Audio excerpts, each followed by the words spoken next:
Marcus, give me your hand. What? You know what's in your hand. You know what's in your hand before you even look at it. Just know. Never break my heart again. No!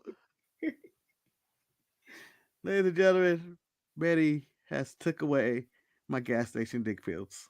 Or giving me gas station dick pills. I know I'm approaching 40, Manny, but you didn't have to attack me like that. You didn't have to give me pills of Ozempic as well for weight loss. I understand I have a problem. I just love chocolate. I just love it. Miss Mark Trump's Eric chocolate accused cake. me of losing weight and giving all my additional weight to you and him. It happened. It happened. You know, people can transfer a weight like that. Mentally. I don't It's think it's. mental. I It's a don't go. mental I don't thing. think it can cross Atlantic and then a large body of land. I don't know. My fat is it's so much fat on me. It has its own passport and identification. It has a job. My fat has his own kid across town. It's not raising him right. Just absolutely. Well, Edge has the idea first. Welcome everybody to the Untitled Manny and Marcus show. We're going to do a full introduction on the show today. Manny is over here. Say hi, Manny. I'm one half of the Kings of the Ropes. And I am And the over there, second. Oh, it's the second half of the Kings of the Ropes. And new 100,000 YouTube subscriber, approaching 200. soon to be recognized as the 200,000 subscriber podcast. Marcus the Grand Finale, aka the Kings of the Ropes, aka the original Wolf Dogs. Please do not sue us. And, you know, the Ball Twins. We are on the way. We are on the way to 200. I can't even speak. Fuck it. Twins. Huh? Did you just call us the Bolt? Manny, mystery under Manny hat is nothing. I'm going to tell you that right now. Nothing happened. He's not going to reveal that he has a spaghetti-like hairdo under his head. Yeah, but I don't think we should be going by what Ria Ripley and Damien Priest or the Cutter Taker or the BDSM taker or the bondage taker as it's going wild on the internet. Go by as the Terror Twins. I just don't think we should go follow suit and call ourselves the Bull Twins. How about this, Betty? How about this? The Judging Day, where we judge everything. Now. That's gonna be the song. It's just gonna be me in the background.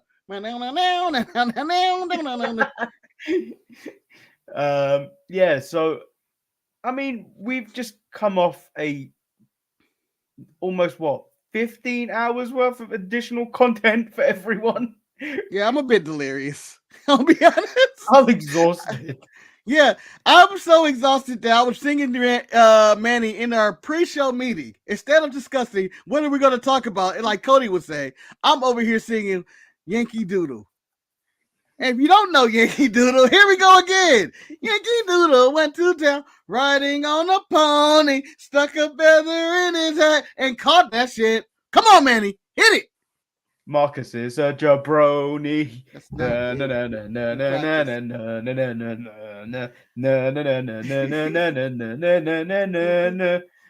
let the girls be handy though, at least. Very handy. Manny, the 23 million view man. At least that one. The other one is blowing up too. The Rhea Ripley drawing on Becky Lynch. All of a sudden, she's what's the guy with the afro? This is the problem when you sleep deprived. Bob Ross. Every time she draws on something, everybody has to watch. Although I believe she has more views in Bob Ross in any of these videos. Yeah. Thank you, Rhea. Thank you, Mommy. Liv, stay away. I don't care if you're on some revenge tour. You're never gonna win. You're never gonna win. I think this year, as we're in a new era of professional wrestling, is what they're going by now, or a new era of a new era of WWE. I think the new era of this show. I know we changed the backgrounds for different time periods and stuff like this, or at least we used to. I think the new era is we buy the WrestleMania shirt on WWE Shop, and that becomes the new uniform for the show because this is the only reason why we are the way we are now. Yeah, I mean, honestly, in the background, she's just to say Simps. That's what it should say. Ria Simps, the podcast featuring Manny and Marcus. Yeah. There isn't any major news coming out other than what's already kind of been announced over the weekend, which is obviously AEW on Dynamite. They're going to be releasing the footage of what happened at All In. And then obviously Jacob Fatu. There's more news about Jacob Fatu, which allegedly, according to Carlholic, he's going to receive a massive push. But that hasn't, him being signed also hasn't even been confirmed. That's like a rumor last time I heard. Now he's got massive push.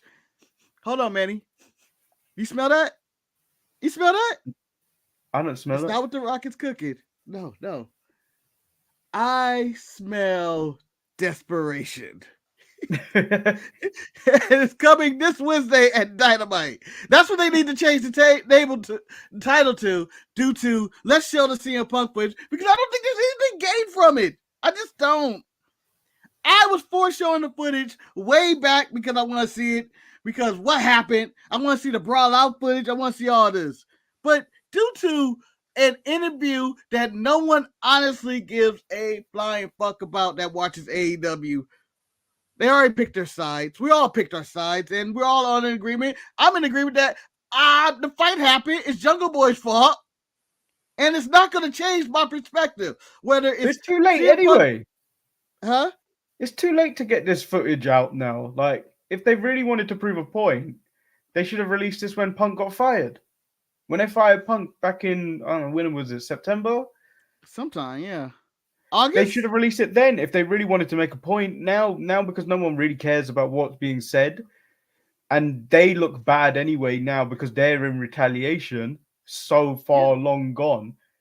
It does look petty. It looks it looks ridiculous considering after the week WWE has just had, where they just seem like they just were bigger than life. It just seemed like the world stopped at that very moment. I've had people who don't watch wrestling approach me talking about that was an amazing WrestleMania, and I'm going like, what the fuck you watch WrestleMania? I heard so and so was on there. I heard someone watch WrestleMania because fucking Jason Kelsey was on there, and it's adjacent to Travis Kelsey and Taylor Swift. I have random questions about this. They were like, I was like, you watch WrestleMania? I watched the main event because I heard about Jason Kelsey, and I was like, what? That has nothing to do with anything.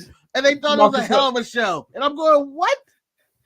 I want to predict the future for the next 2 weeks. So, first of all, AEW Dynamite better display this thing at the end of the show, because if they display it at the beginning or the middle of the show, what you're going to hear on Thursday and Friday is AEW skyrockets at this point and then massive drop off. In terms of viewers, and then the following week, Marcus, what we're gonna hear is AEW dramatic drop off from last week's viewership. Well, I don't think it'd be dramatic. It's already been pretty bad. I don't know how bad it's gonna go. I don't think people are gonna. They said it was an all-time low for like 3 years. Yeah. The last few weeks have actually, because they actually increased from this week somehow. They got fight. Anyway, I just feel like this isn't going to bring in anybody. I don't think there's people out there clamoring for it now.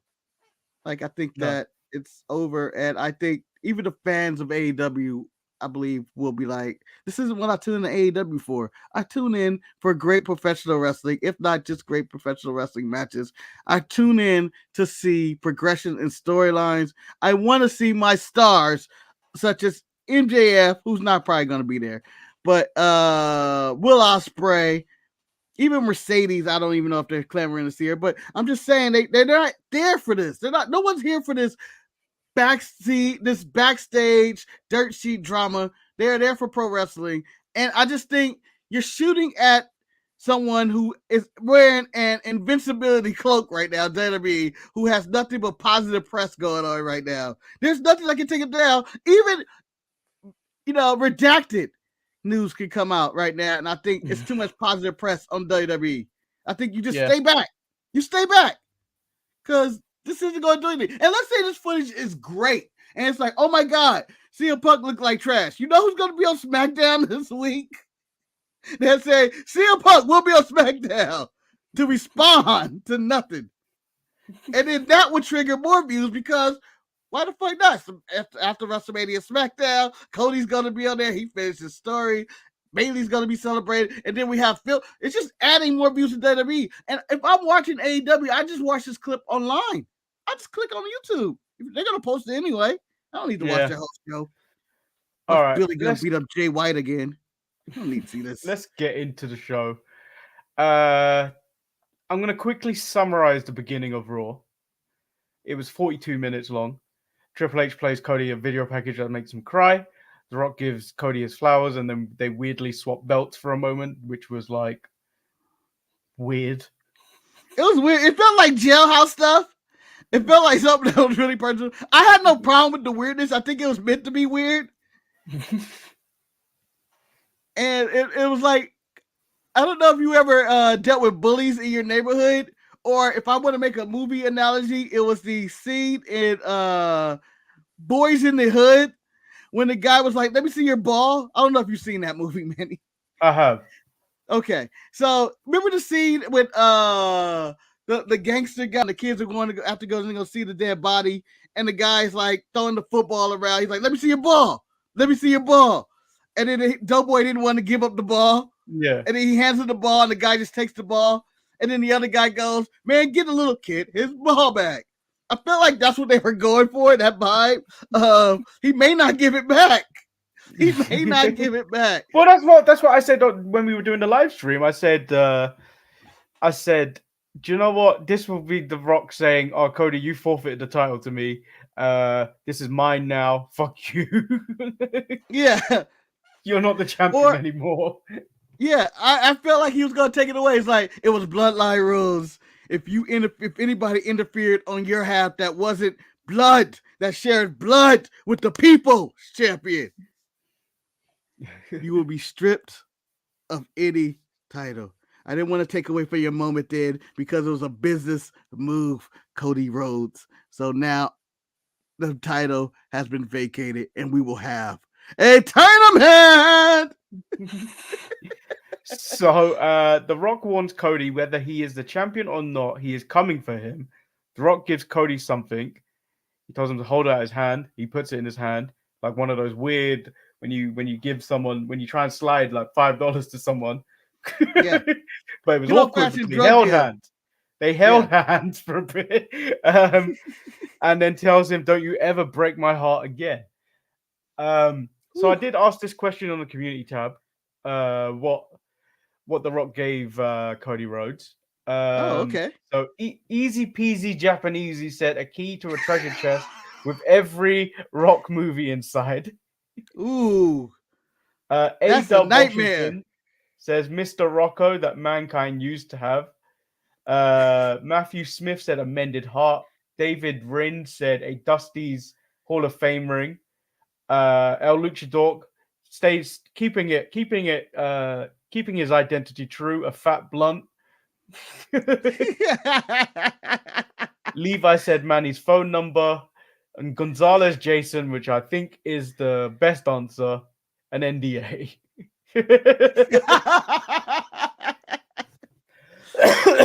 But Marcus, I was telling you, I have the answer. Ooh. So over the weekend, it was reported that Cody's RV or whatever bus caught fire. Yeah. And he was given shelter by Seth Rollins' bus. I believe The Rock slided either some matches or a lighter to Cody Rhodes, and The Rock reminding him he could have took him out like that.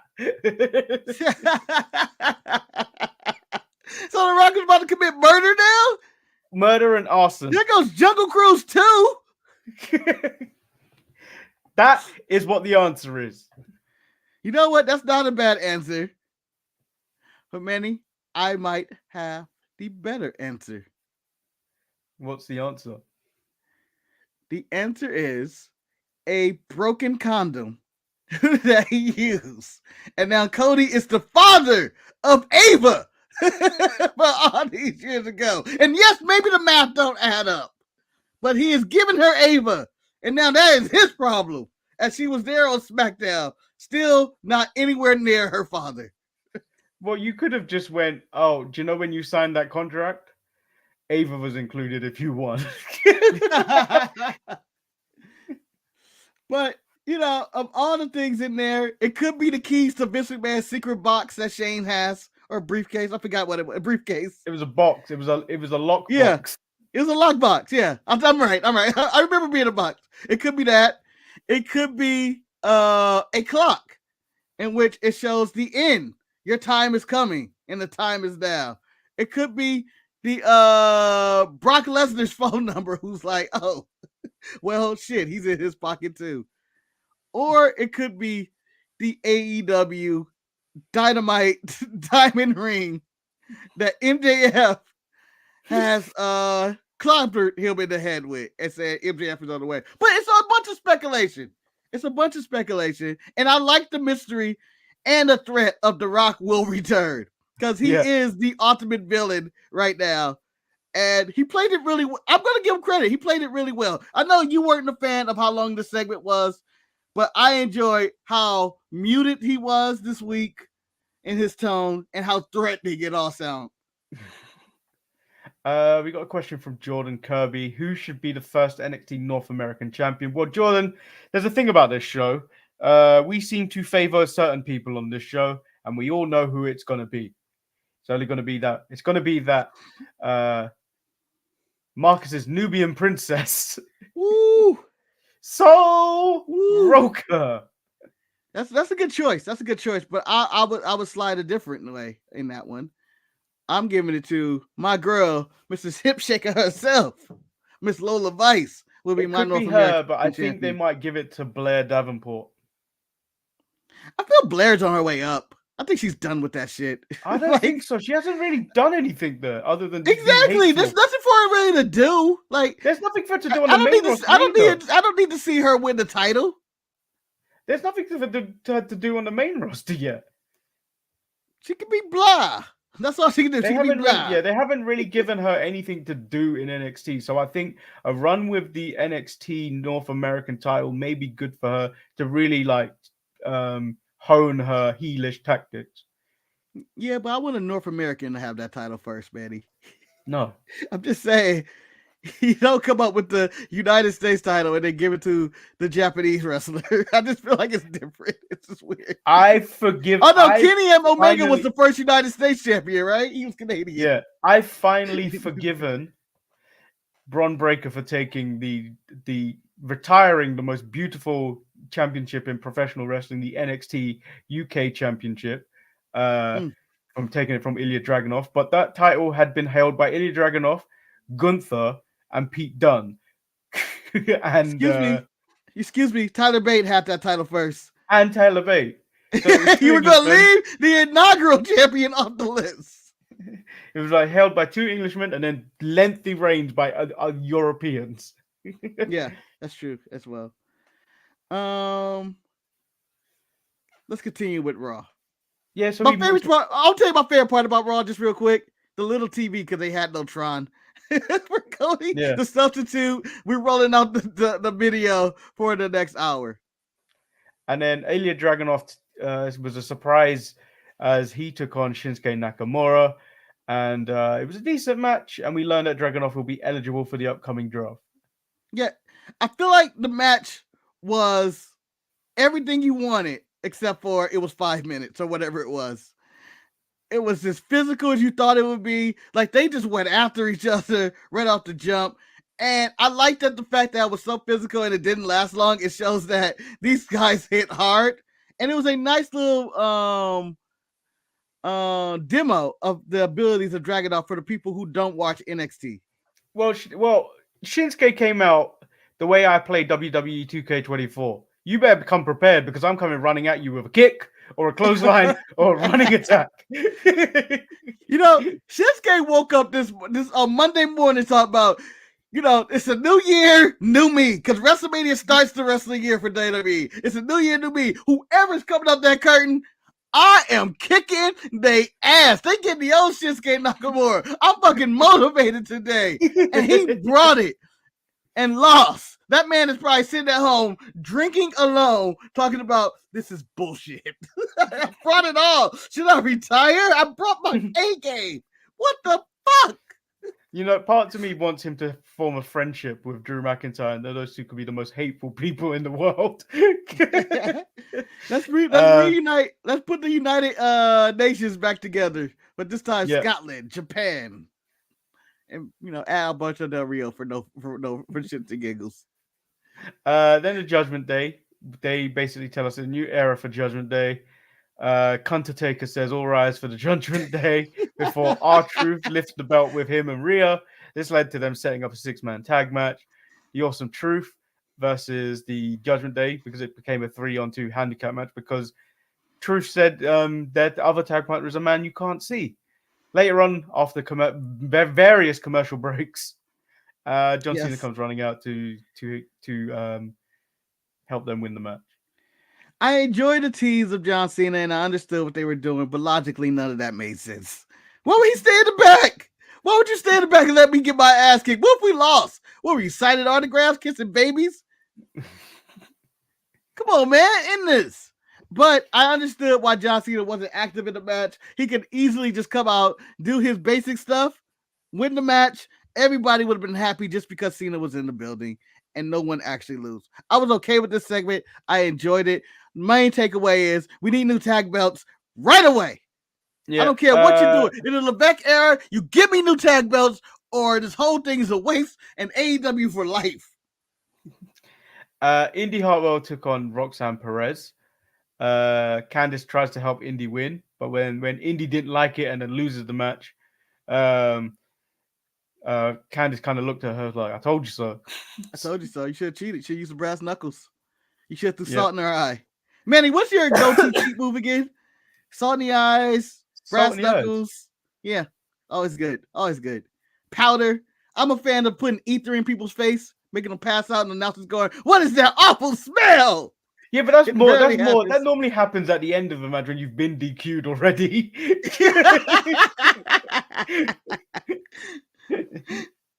Or a good old-fashioned fireball works for me as well. That's too much to set up.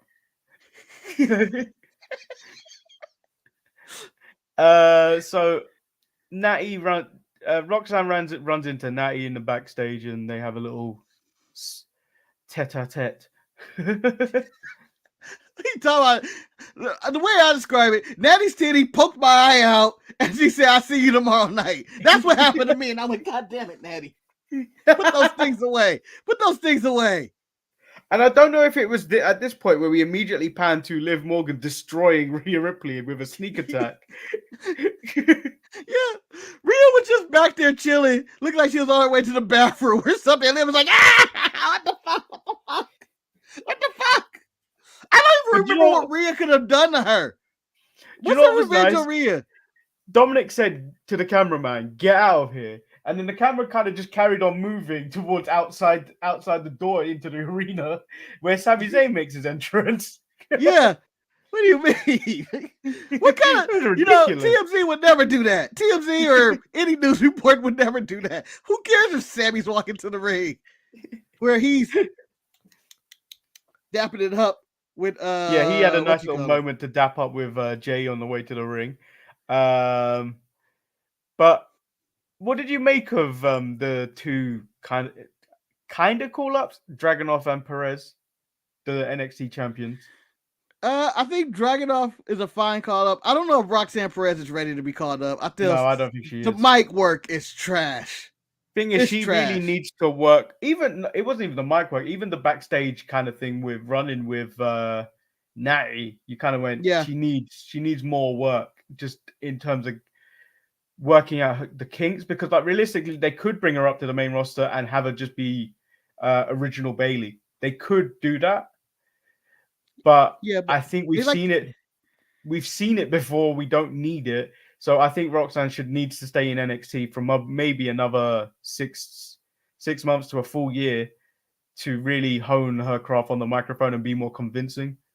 Yeah, I think she just needs support. I think she needs either a faction or a manager to help her come along with her character work, because basically she's just, young and arrogant. That's kind of her gimmick, and she can't pull that off really. And then Dragonov, I think for me, some people may like his promo style. I don't necessarily like it. Because I talk like this, and I want to go here, and you say this, and I get dramatic and do this. It's terrible. He's terrible too. Yeah, it's bad in it, but like it suits him, but like I don't think that flies very well on Raw or SmackDown. I heard Trick was going to be the one called up on SmackDown this weekend. I think they're just doing what Kane said. It's more testing the waters. I think they're going to test the waters with Trick. I think Trick is definitely. I think Trick is probably, if anything, Trick is probably going to take the title off Dragonov, and then Dragonov will be the one that moves up, and then let Trick kind of build himself up like they did with Melo all those years. But yeah, I don't. What were you going to say? Of all those people, though? Oh yeah, I'm sorry to cut you off. But of all those people, I think Trick is more ready to be caught up to all of them. His in-ring isn't the best. He still needs work that's there. The reason why they'll keep but him down I think now. he can handle himself on the mic. Yeah, he can handle himself on the mic, but I think what they're going to do is make sure he's ready for all sides. Because when you look at Trick, he does look like he could be a star on the main roster, or at least like someone they want to push, like Bobby Lashley. I think he's got the size. Yeah. He gets a better reaction than Melo. Everybody's chanting, whoop that Trick right when they see him. Like, I'm shocked when, like, even in the main event, when The Rock was whipping Cody, I can't remember if it was night 1, night 2, they were still chanting, whoop that Trick. Oh, vice versa. Cody whipping The Rock or whoever. But yeah, so it's interesting. And then I think we'll see more NXT talent over the next on SmackDown as well. You might see the North American title champion, and I don't know who else, but you might actually see Obafemi on SmackDown this week, I think. Yeah, I can see more women being called up than actual men, because I think the women's division is lacking a lot, and I think they have a lot in NXT who, maybe they're ready, maybe they're not, but it does add to whatever they can do with either their. The thing is, I agree with you. I agree with you when you say the women's roster seems to be lacking. But you don't want to call up too many, because you have the problem they have now is where it is lacking. They still have people there that aren't doing anything. Like you've got the likes of Michin that does rarely anything on SmackDown. You've got Zelina Vega that is basically just a manager. She doesn't do anything else other than she wrestles once every 3 months. Yeah. You've got Tegan Nox on Raw. You've got Natty who used sparingly. You've got all these people there, so you don't necessarily want to bring in fresh talent and just have more people sitting around doing nothing. Like Nikki Cross isn't doing anything. She hasn't done anything for years. She hasn't done anything for like 2 years, it seems. And it seems like they're always teasing she's going to do something. Yeah. You see her walking in the background, or she just walk off the apron or something. It's like, oh, we're going to go somewhere with this. And it never actually happens. Yeah. Back to the show. Sami Zayn gives props to Gunther on his 666-day reign as champion and calls him the best intercontinental champion of all time. But guess what? I beat him. As he goes through the list of people who helped him to beat Gunther, out comes Imperium. It breaks Ludwig's heart seeing a peasant-looking bum holding the IC title. They surround the ring, but Chad Gable makes a save. And it was, and then they had a match, and it was a really good match.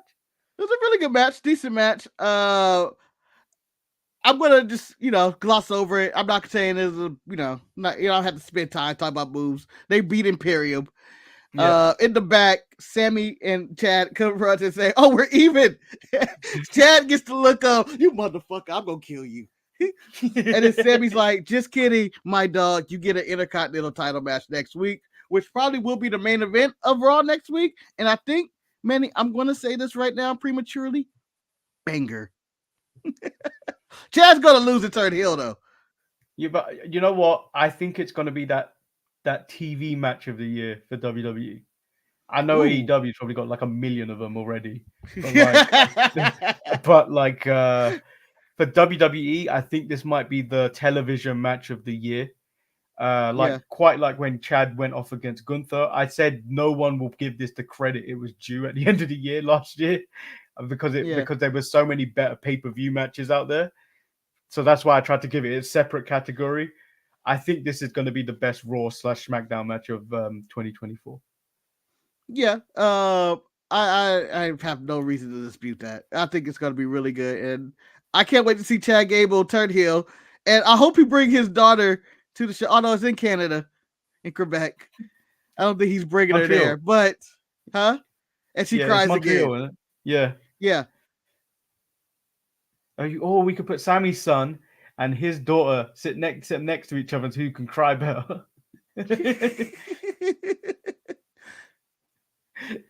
Well, we had Chelsea Green come in the back, while Nick Aldis, Ava, and Pierce were all yapping away. Manny, we find out Pierce wanted to trade her immediately when she came in the room.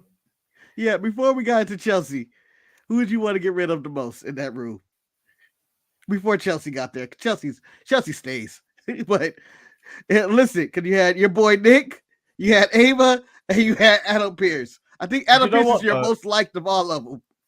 I would get rid of Ava instantly, because because you know me, I think money-wise, I think business. At least you can make some money with Nick Aldis.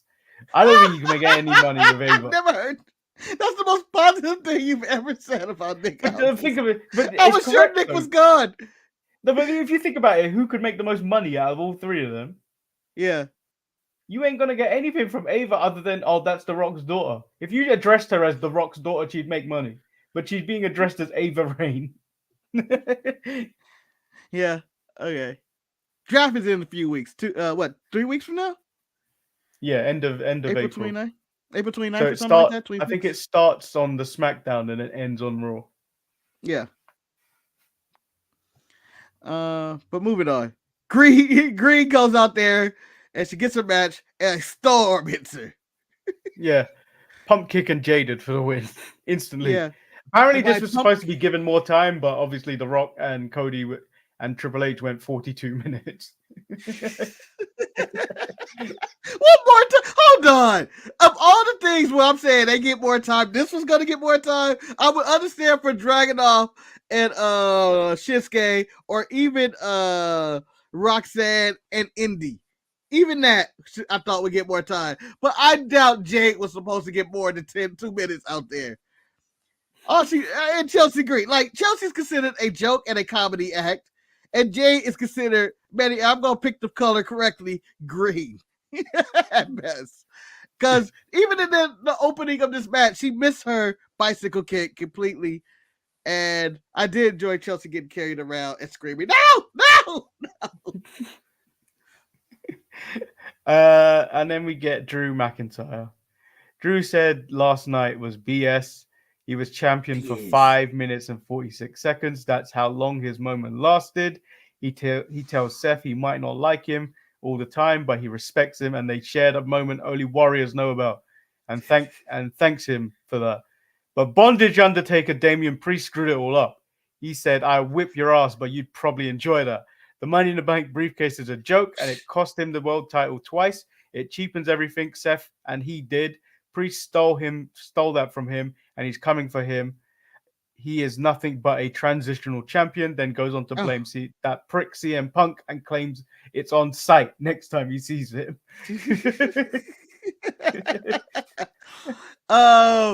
Drew had a lot to say, and I enjoyed the anger from Drew. I enjoyed the way he even just walked to the ring. I enjoyed he grabbed the microphone. He was bitching about it, but it's still his fault. It was a moral lesson. You don't need to be a bad winner. That's what he was. He was a very, very bad winner. And it cost him everything. Yeah, and then Drew McIntyre, we get a number one contenders match between Drew McIntyre, Jey Uso, Bronson Reed, and Ricochet. Ricochet takes out Bronson Reed through the Spanish announce table, and then 8 more table than Reed. because he was dying after he landed that. So when that spot happened, Manny, and I saw Reed on the table and Ricochet was about to jump, I didn't think he was going to do a 450. Yeah. Because I don't even know how you measure that. It just blows my mind. What? And like, how do you measure? I'm going to 450 and land pretty much exactly around where Reed was. Yeah. And hit and break the table. I would have died. I would have either overjumped it if I'm Ricochet, underjumped it if I'm Ricochet, or died and just slipped off the rope. Because it was ridiculous. It's a ridiculous spot. And I want to say kudos for Ricochet for not only, whether you say he landed it or not, attempting that. Because that just seemed insane. No, what happened was, do you know how the table breaks? Yeah. As he landed, the front part of the table kind of just stood up as he landed, and he just like landed on it. And then that's what happened when he was rolling around in pain like a fish out of water. Yeah. I was like, oh, he's dead. He broke a rib or something. Like, that didn't look nice. It did not look nice, but what a nice highlight. What a nice highlight to have here. It was just like, I enjoyed this Fatal 4-Way. I enjoyed the finish of the Fatal 4-Way. I thought it made sense for Punk to grab the leg and continue this feud with Drew, which is probably the hottest feud in WWE right now. Still going on because of that. Currently at the moment, because everything else seems to have pulled off. Yeah, we're clean slate. Drew's distracted by Punk, allowing Jey Uso to take the advantage and win. So that kind of, it seems like they overrun. Because it kind of just ended abruptly, like no standoff or shit thing. It was just like Jey Uso like got the pin and then Raw ended. Yeah, they celebrate doing the whole thing and it was barely got through, but they did finish. It just, I feel like Cody, Triple H, and The Rock, 42 minutes is a lot of time, and they really test wrestling fans' patience. I'm sure everybody in the arena, I don't feel like no one felt like they were cheated. It looked like a good time. 10, 15 minutes that was Triple H and Cody. Yeah. So it was Rock was really about half an hour. I can't blame The Rock. Yeah. The Rock just Cody was about half an hour. And some of it isn't 1000% The Rock's fault. The crowd was booing him viciously the entire time. Like, normally it's like close to, even if it's not 50-50, you would get maybe a quarter people still chanting for Rocky. Tonight in Philadelphia, or last night in Philadelphia, they were all fuck you, Rock, basically. Like, they even chanted it. To be honest, Marcus, he deserves it. He does. How dare you wear bell bottoms on WrestleMania night 2? I want to say that was the ultimate villain outfit. That might be, Manny, if I ever turn heel, I'm wearing the bell bottoms and the vest. And I'm going to look fat as fuck in it. I don't care. I don't plan on getting this shape. Here we go. Fat Black Elvis is coming to kill me. Yeah. Get my fat Black Elvis with barbecue stains on the fucking vest. like, I'm gonna get you, Cody. And then Manny, I'll reach out my hand and hand you something. And you know what it's gonna be? A chicken leg. Marcus, if we were a tag team, I think that should be our go-to kind of like thing. What? If we were on TV, barbecue? Like instead of like the AJ style Bobby Roode fist bump, I think we gotta get 2 chicken legs and dap them. What the Biker Raiders doing that with turkey legs at one point, or is that just Ivar? No, it was just Ivar. I think it was just Ivar, right? Yeah. This shows that he's a real star and not Aaron. But Manny, what were your thoughts of the Raw after Mania? It was. You can call it a new era, but like, you really had to do a bit more. Like it. I know it's the Raw. I know they just had a momentous weekend. But it feels like they had to. It feels like they really needed to do something. We ain't on 200 yet, are we? I don't know. How do you put it in the comments? I don't care. Yes, we are. No, we're not. We're on 199. Oh, we're close. Let's round up. Let's just assume we are. Whoa, my God, we did it. Basically. Yeah, I think like they needed to do a little bit more. I mean, I know the draft's coming up, but I feel like we need more people we needed more people on the show to kind of make it feel a little bit more like a new era kind of thing. Because it did like a lot of the roster that lost that night weren't on the show. Like you had Seth, you had Gunther that weren't on there, so it was like a lot of the roster was missing in a sense.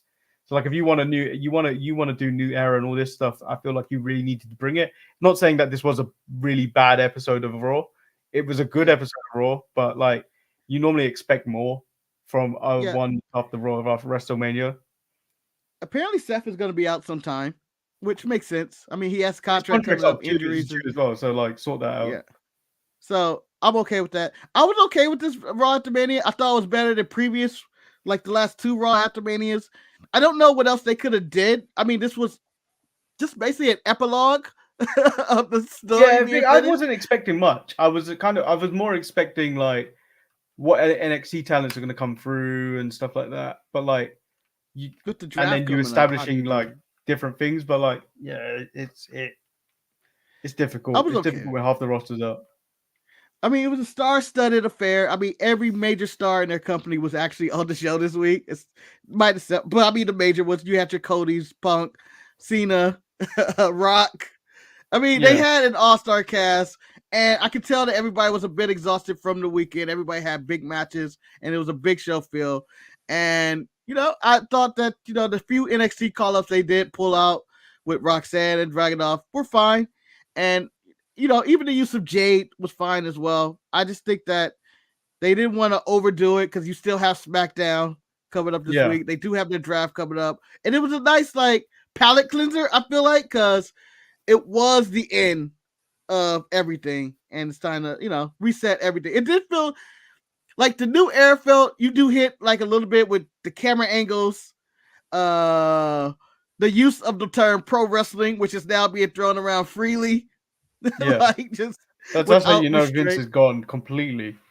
Yeah, because WrestleMania did feel like the end, and I felt like I was reading the epilogue of any book or the post-credit scenes of any Marvel movie. But if you want to, since it's The Rock, DC, I'm sorry. They got one right. We did it. We did it. I think he's been kicked out of DC. DC universe. Yeah, he got kicked out. They rebooted that. I'm sure it all wrapped up nicely in Aquaman. Whatever the last one was.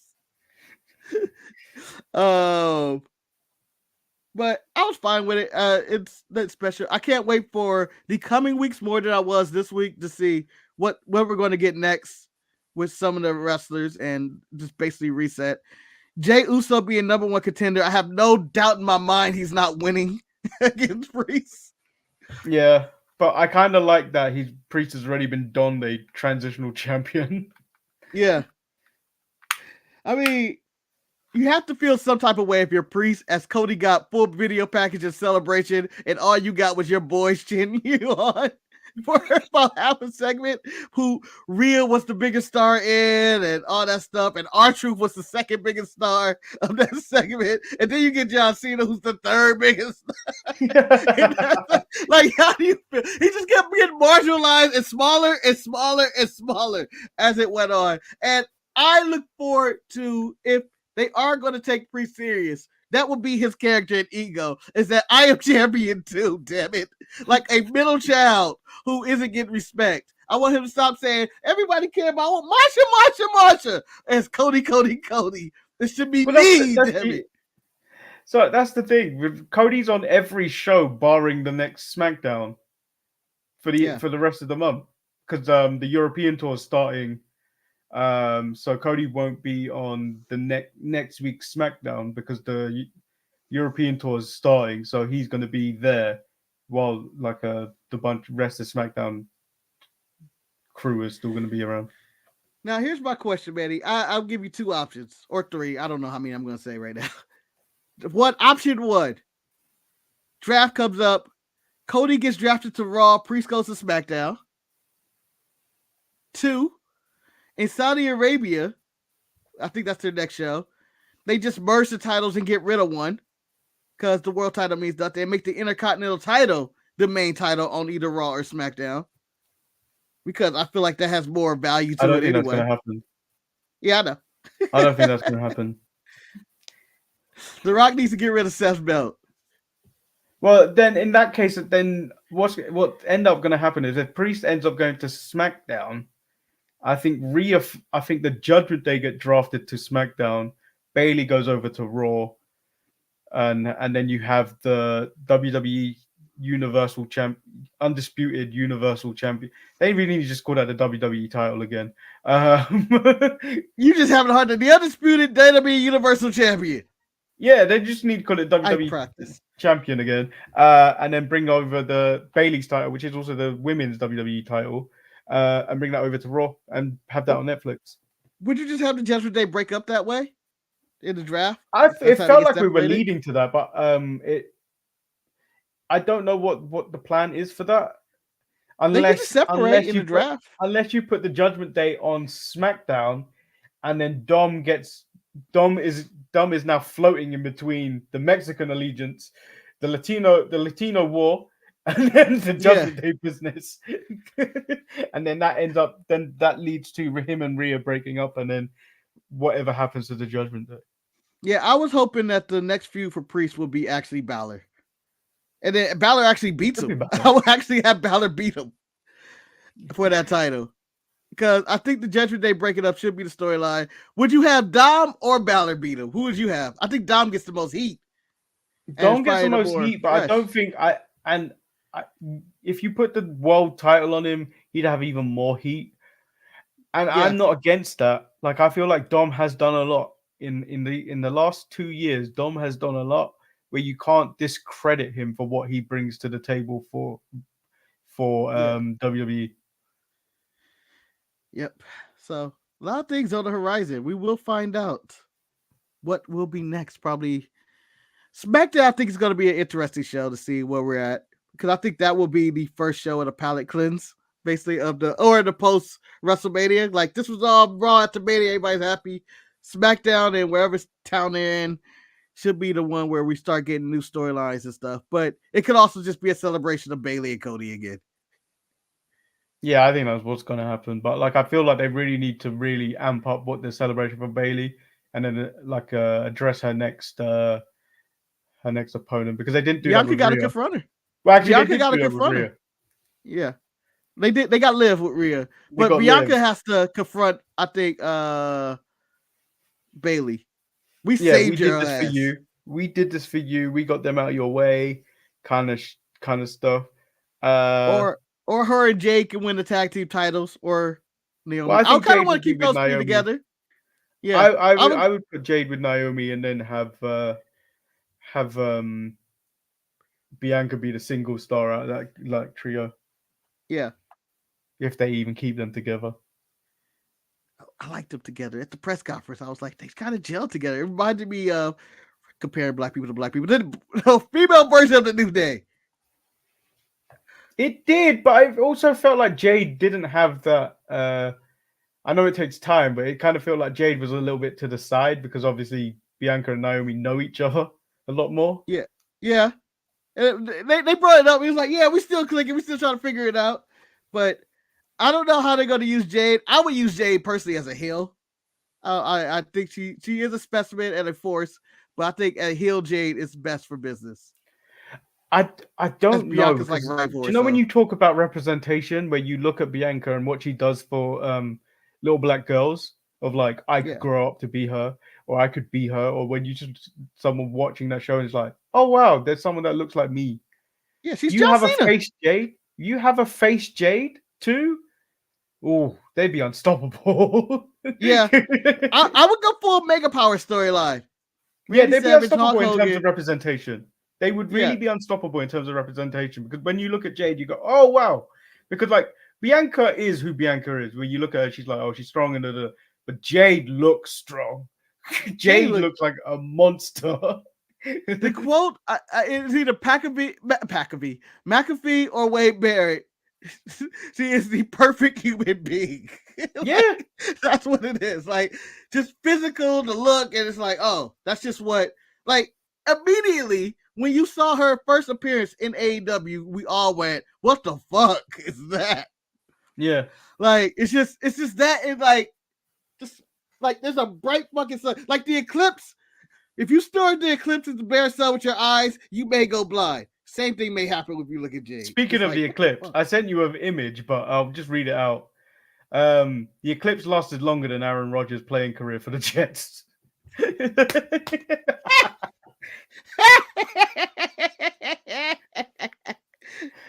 Another few years of watching Jade squash people feels awfully repetitive at this point. She really needs to progress in the ring. This point, it is true. It's true. 100% true. But like, you can't keep someone of the likes of that on NXT. So like, I think having her work with more established people will speed up the process.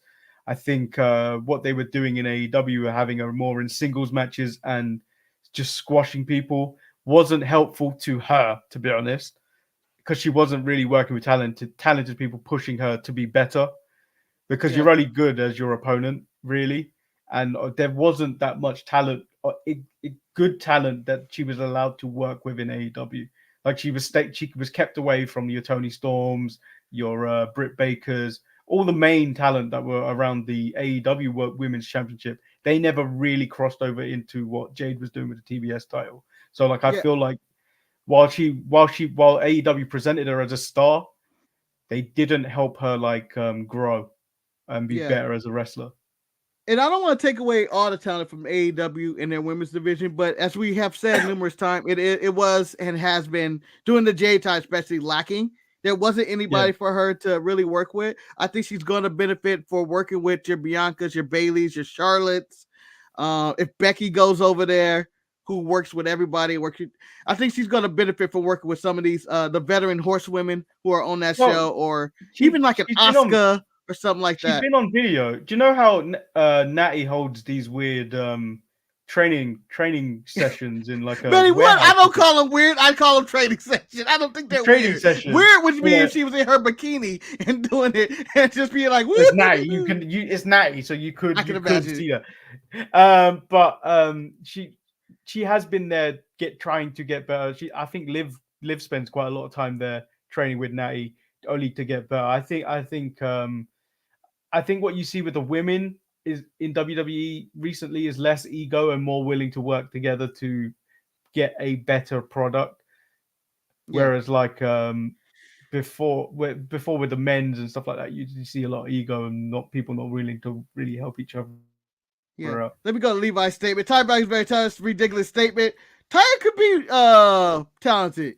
However, how many times did she wrestle Taya? Once?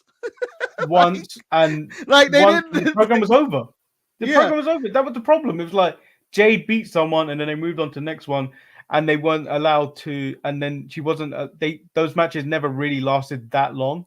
So like even if the match went over 10 minutes, then you started to see Jade be exposed of being too green. So it takes time. Yeah, she wasn't really working with great A time. Yes, that's one. Let's say Taya Valkyrie is A+, the best wrestler in the world. She got to work with her once, and they never did it again, and it didn't seem like much progression was happening there.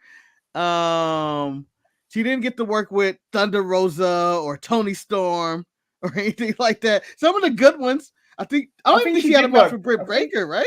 I have a feeling she did work Thunder Rosa at one point, but when Thunder Rosa was being relegated to other things, but she was kept away from most of the people that would normally compete for the women's title, the AEW women's title. Yeah. I'm curious to see her in a longer match than 10 minutes with some of the elite wrestlers. And then, it's either she's going to be Brock Lesnar and being a freaking nature star, or she's going to be what I think she looks like, for me right now, Lex Luger. Like, oh, what's this? And then you go, oh, there's nothing there. Do you think she's going to have a long match with Rhea? I don't think she will. And I don't think that match with Rhea is going to happen anytime soon. Like, I don't think Jade, wrestling-wise, is on that level of Rhea Ripley yet. I mean, in the future, who knows? Like in a year or two, see where she's at. Maybe. But I don't see it in her current state. But the way she looks and and if she continues with the hunger to be good, to get good at this, maybe. Yeah, right now she's on the list of either she's Ultimate Warrior, Lex Luger, but I believe the WWE would like to see her get to the Hogan / John Cena type level of talent. Yeah. But we'll see. Only time can tell where Jade ends up. It's been a while of her wrestling, and not much has been shown. That's basically it. Yeah. She's going to be Nathan Jones. I don't think she's going to be that bad. With a look like that and a personality that she has, she's a star. She just, some people just need more longer time than others. And Levi, I never liked Lex anyway. It wasn't even his in the ring. It was just him. I'll be honest. Nothing Lex Luger did ever. It was like, oh my God, it's Lex Luger. I fucking don't like him. And his he career never impressed me. Marcus, let's be real. His career has never been the same when he turned down the $1 Million Man. There's a lot. I don't know. Even his WCW days when he was, 4 Horsemen and all that, I just didn't care. I just was like, he looks impressive, and I think I'm supposed to care. But he's just Lex Luger. I like the name. That was pretty much it. I don't know many Lexes. I was trying to delay this as much as possible that we could actually get 200 subscribers on the show, and we're actually at 199.6. Oh, she is a bigger star than Jade. And a better black woman, too. I'm joking. I'm 100% joking. I'm 100% joking. I don't remember that on this podcast. I just remember that one of them was going to get us clicks, and Nikita was out there. I saw the ultimate thirst trap today. Nikita Lyons posing with pictures with Natty. That was a thirst trap waiting to happen. I'm just waiting to get that Nikita Lyons OnlyFans, Manny. I'm willing to pay top dollar. No, I'm not going to pay a dime for it. I'm not going to pay for any of it, but I can see that happening. You cannot use AJ Francis as payment. What? What are you talking about? I'm willing to pay top dollar.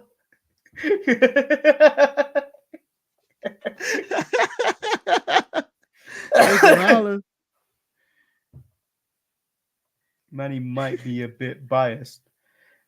Hey, I don't rate Nikita Lyons as a wrestler, but she's great for thirst trapping. She's not good at all. Not good. There's already people who passed her up in thirst trapping and in wrestling. Like Jada Parker has positioned to pass her up. She hasn't really been seen since. Well, the OTM, who knows what's going on with that? She needs to leave them. And I think Lash is better than all of these women we brought up. I think Lash is better than Jade and Nikita Lyons, by the way. Yeah, but even remember, we spoke about Lash. Lash wasn't good. No, Lash got better. Lash has improved somewhat by just being around the NXT people. Yeah, she has improved. Because Lash has only been around for about 3 or 4 years, though. Yeah, Lash has been terrible. Like her first few matches were bad, and it's good to see that how much you can actually see, because we've avidly watched NXT, how much he's improved since being in NXT. Yeah, like the personality has always been there. It's just more the in ring was just like yeah, which is why it's a constant thing. You have to give. We can be critical, but we have to be constructively critical about how people have performed at this moment in time, because they can get better. Some people just need a lot more time. Yeah, remember, NXT is a school. It's not meant for national consumption anymore. It is a school. Like judging the young kids in X-Men. Like, oh, these are why are you making bad decisions? Oh yeah, they're kids. Not now, these are adults. And I'm talking about, historically. I think, anyway. Marcus, unfortunately, we may need to stay on stream for about another 15 minutes. No! Where are we at? Give me a number. 199741. I mean, what? 1997. Manny, I think I think we're done. Too bad. The unveiling of the 2,000 views, subscribers will be on ETE. Sorry, Manny. We own it. No, because I'm the one that posted all that stuff to get us to him. Who cares, Eddie? It'll probably be a different number. Let it go. It's not going to work out. You can leave. I'm staying on.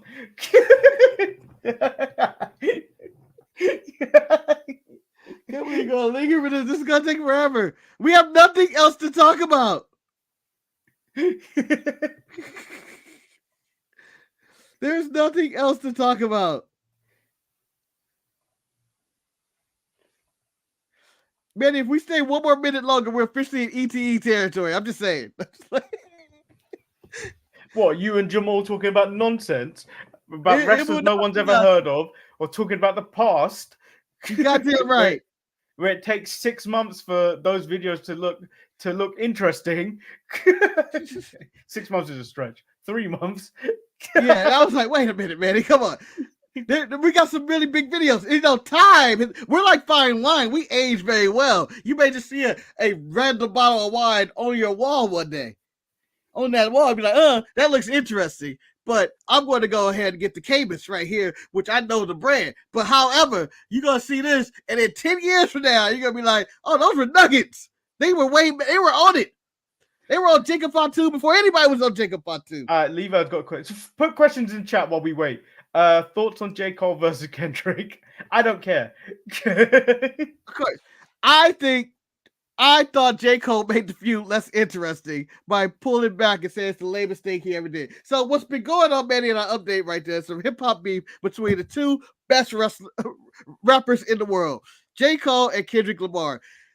Kendrick made a slight diss of J. Cole when he was dissing Drake on Future and Metro Boomin's album on a song like this, and said there isn't a big three, there's just a big me.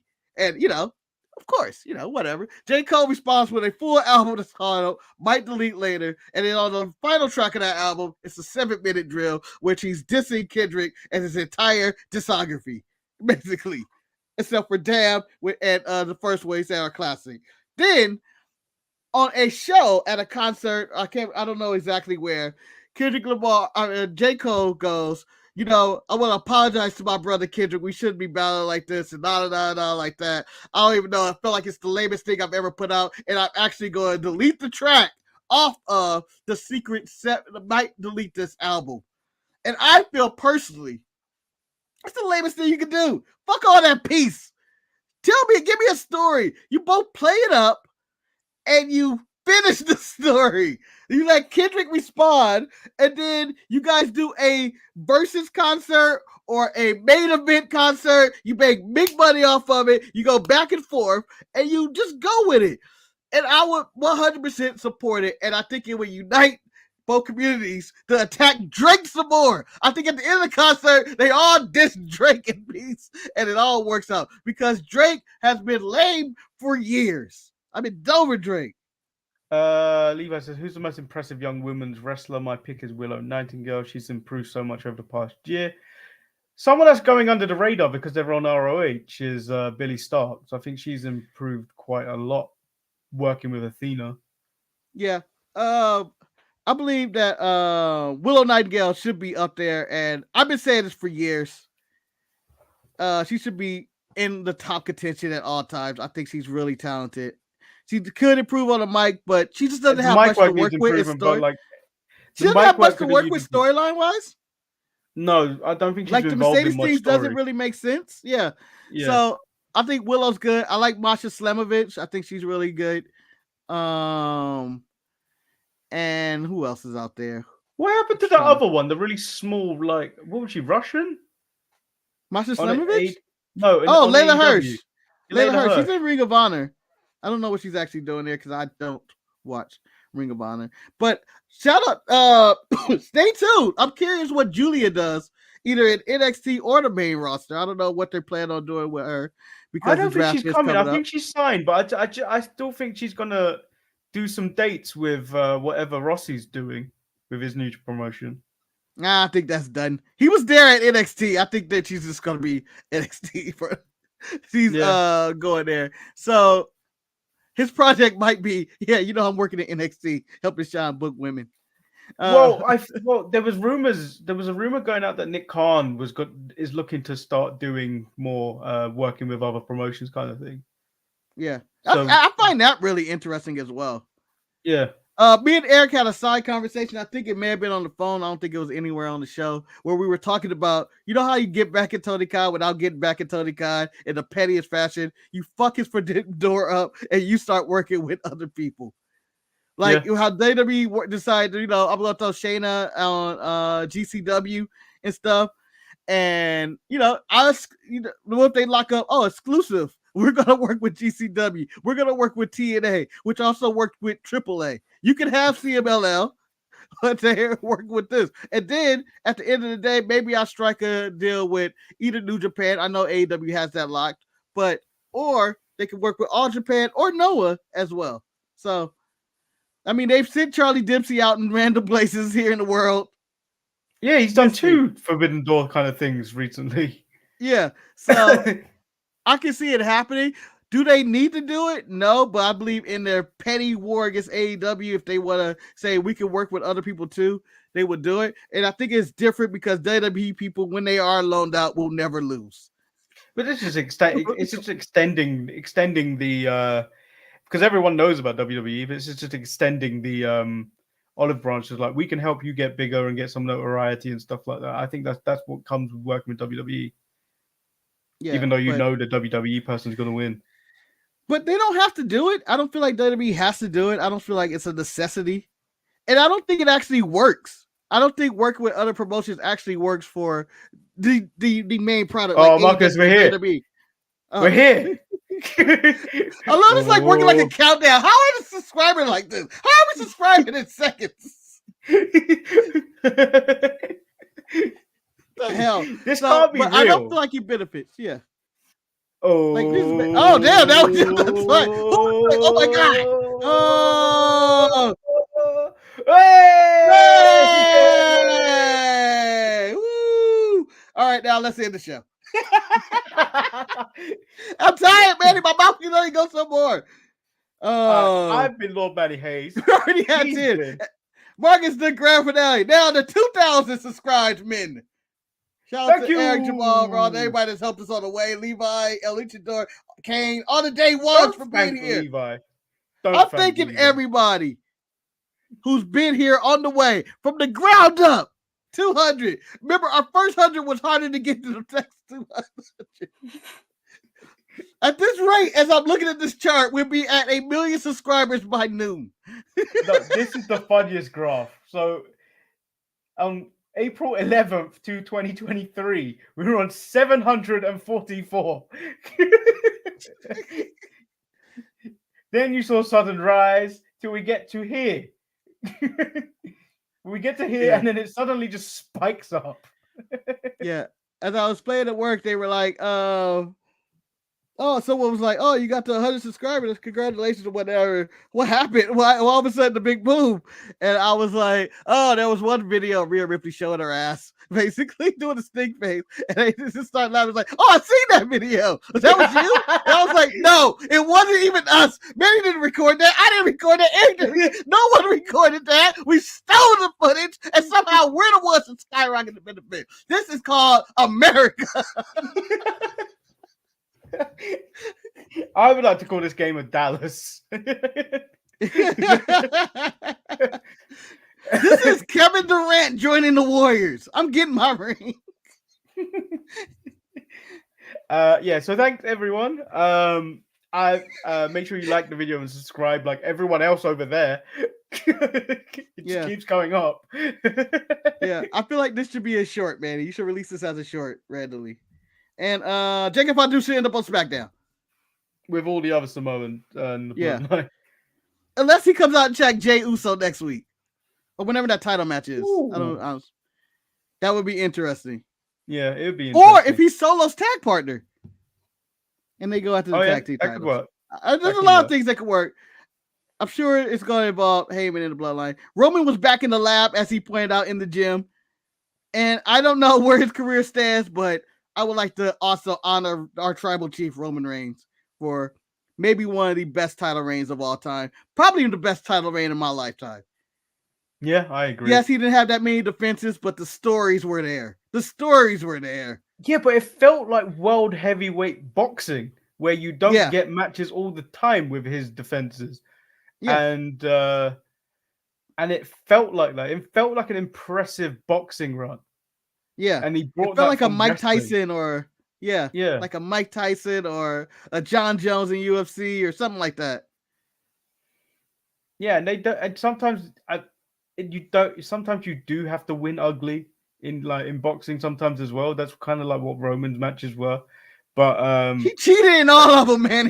That's why it makes. I don't know if he got a clean one.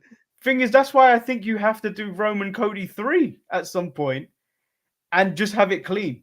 You can't have any interference, and you got to know. I think that's where they turn Roman face. I think that's after they both probably defeat The Rock or something. Yeah. But then again, I would buy whatever's going on in the bloodline. Jacob Fatu is now I'm the leader, or Solo, I'm the leader, and Roman has to go through them. There's a lot of stories left on the table if Roman wants to continue to go. But if this is the end of Roman's career, I'm gonna, and I was gonna say this for ETE tomorrow. Might be the greatest career ever. If his story just ended right here. Just it had a full bookend at the end. Oh, he's already put on socials that he's back in the gym saying day one he's ready to come back. Yeah. I mean, he looked great. Last time we saw Roman, he was a little overheld. And then at WrestleMania, this dude came back solid. Yeah, that's what Cody said on ESPN. He was like, he came back looking like the guy that wasn't going to lose. Yeah. Yep. Yeah, we did it. All right. Let's wrap up. So, yeah, like the video, subscribe. ETE is on tomorrow. We're back on Thursday. Maybe. I got to still message Jamal. Hey, you're free tomorrow. If not, no ETE tomorrow. Sorry. I mean, but tomorrow, the plan tomorrow for ETE is to talk about what is our expectations for the new era of WWE. And we're also going to follow up with some of the stuff that's going on the independent scene. So you asked that question and you don't expect me and Eric to have our opinions on this type of things. It's rude. That is just rude. We do discussions. No. We do reviews on this show. ETE is everything else. You talk about all the stuff me and Eric don't care about. You don't care about the new era. We're going deep. We've been doing listen every day. You true. I'm cheating on you guys. I say my deep thoughts for ETE. Okay. Due to all the shots that you guys take, one day we will overthrow you. We will overthrow you. By the way, can I also add one thing? I hope AEW get their shit together. There's no reason that NXT and you guys' ratings should be close. I'm just saying. It should not be close. You have too many stars on your show to be getting beat by Trick Williams and fucking Baron Corbin. Okay? And I know that's the middle of the line. I just think that it's too much going on AEW for the ratings to be close to NXT's minor league program. Just saying. Yeah. So so like the video, subscribe. We out. Peace. Peace. You know what he handed him, Manny? Our thumb drive with a secret to our subscribers. No, he held a thumb drive of all the Vince McMahon text messages and emails and draft letters. And... He gave him the Vince McMahon sex tape. Here you go. Now live with this. Live with this. Oh, he's shitting on somebody. Oh my God. He named a dildo after Cody. He calls it the nightmare dildo.